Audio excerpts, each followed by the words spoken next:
Kemudian ma'asyiral muslimin, berikutnya adalah tentang penyembelihan, tata cara penyembelihan. Yang pertama berkaitan dengan orang yang menyembelih. Kemudian yang kedua adalah berkaitan dengan tata cara penyembelihannya, dan yang ketiga berkaitan dengan alat yang akan digunakan untuk menyembelih. Yang pertama berkaitan dengan orang yang menyembelih. Maka sembelihan yang dikatakan sah ketika dilakukan oleh seorang yang muslim, orang yang dalam kondisi sudah beragama Islam, sudah meyakini Allah Subhanahu wa taala sebagai Rabb-nya.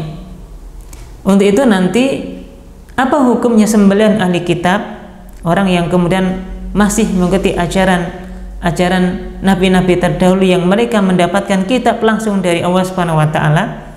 Maka hukum asal memakan sembelihan ahli kitab hukumnya dibolehkan. Hanya saja yang menjadi pertanyaan, apakah ahli kitab atau orang-orang yang dulu ikut agama terdahulu, misalnya Yahudi, Nasrani, hari ini dikatakan ahli kitab yang halal sembelihannya untuk kita makan? Tentu kembali jawabannya pada apakah mereka ini masih mengikuti ajaran murni nabi-nabi terdahulu, terutama Nabi Isa dan Nabi Musa alaihissalam. Tentu sudah tidak murni, karena mereka mengingkari, karena mereka merubah kitab suci mereka. Untuk itu mereka tidak disebut sebagai ahli kitab yang dihalalkan sembelihannya untuk kita makan. Sehingga yang pertama bahwasanya seorang yang sah sembelihannya adalah ketika dia seorang muslim, seorang yang kemudian berakal, ya, punya akal yang sehat, punya akal normal, kemudian sudah balik, dan tidak disyaratkan harus laki-laki. Maknanya jika ada seorang wanita menyembelih korban atau secara umum menyembelih hewan, maka ini juga dibolehkan. Hanya saja ini cukup sedikit secara jumlah. Tapi kalaulah ada seorang wanita yang menyembelih korban, hukumnya sah dan kemudian halal dagingnya untuk dimakan. Sebagaimana dalil dari kisah budaknya sahabat Anas bin Malik radhiyallahu anhu, ketika mengembalakan kambing milik majikannya tadi, tiba-tiba ada seekor kambing yang terjatuh dan hampir meninggal. Maka kemudian diambillah alat sembelihan dan kemudian disembelih binatang tadi oleh seorang budak wanita tadi.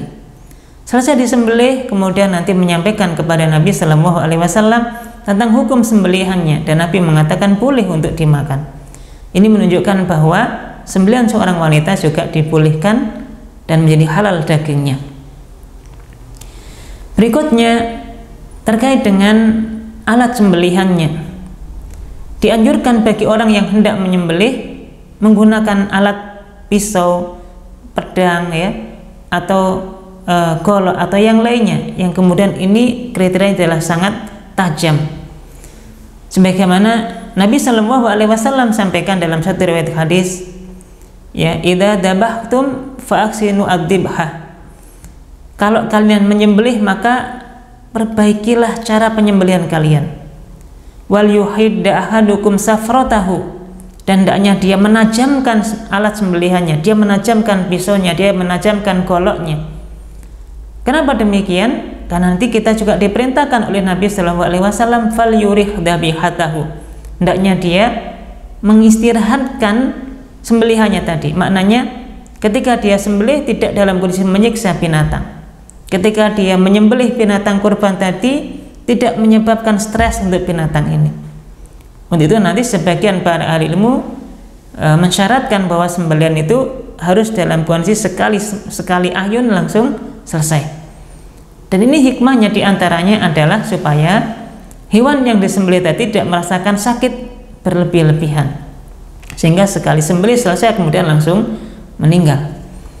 Untuk itu yang pertama tentang alat sembelihan dianjurkan untuk dalam kondisi sudah tajam. Kemudian yang kedua, dilarang untuk menyembelih hewan dengan menggunakan tulang, dan larangan dari Nabi Shallallahu Alaihi Wasallam. Maka tidak dibolehkan seseorang menyembelih dengan sarana tulang. Yang ketiga tentang tata cara penyembelihan, di antaranya hewan kurban ketika hendak disembelih maka lehernya menghadap ke arah kiblat. Kemudian nanti termasuk orang yang akan memotong juga menghadap ke arah kiblat. Dan ini merupakan adab di dalam penyembelihan. Jadi ketika lehernya sudah menghadap ke arah kiblat kemudian disembelih. Untuk itu nanti menjadi perhatian bagi orang yang hendak merobohkan binatang ketika hendak disembelih. Maka mencari posisi di mana leher dari binatang ini nanti bisa menghadap langsung ke arah kiblat. Berarti diatur posisinya yang kurang lebih nanti kepalanya bisa di sebelah utara atau di sebelah selatan sehingga memungkinkan leher itu bisa menghadap ke arah kiblat. Demikian pula untuk orang yang menyembelih, ini juga dianjurkan menghadap ke arah kiblat. Kemudian ketika hendak menyembelih dianjurkan untuk membaca bismillah Allahu akbar, bismillah Allahu akbar, dan kemudian menyebut nama para pekurban yang kemudian mengorbankan hewan tadi. Yang menjadi perhatian ketika menyembelih ini adalah memutus 4 urat yang ada di leher. Yang pertama adalah saluran pernafasan, dan yang kedua adalah saluran pencernaan untuk keluar masuknya makanan dan minuman, dan yang ketiga dan keempat adalah 2 urat besar yang ada di samping kanan dan samping kiri leher yang kita kenal dengan al-wadaj atau al-wadatain, yaitu urat besar yang ada di samping kanan samping kiri leher dari binatang tadi.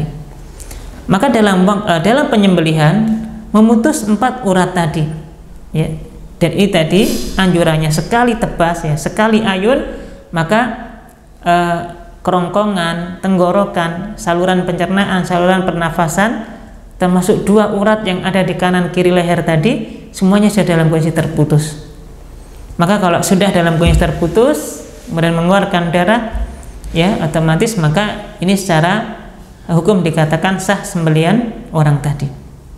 Nah, maka menjadi satu perhatian bagi kita ketika sudah disembelih, dan umumnya hewan-hewan ini kadang-kadang tidak langsung meninggal, kadang-kadang masih gerak-gerak, bahkan bisa jadi ada karena hewan yang sangat kuat secara tubuh, secara pernafasannya, kadang sampai berdiri lagi kemudian mungkin bisa lari dan baru meninggal.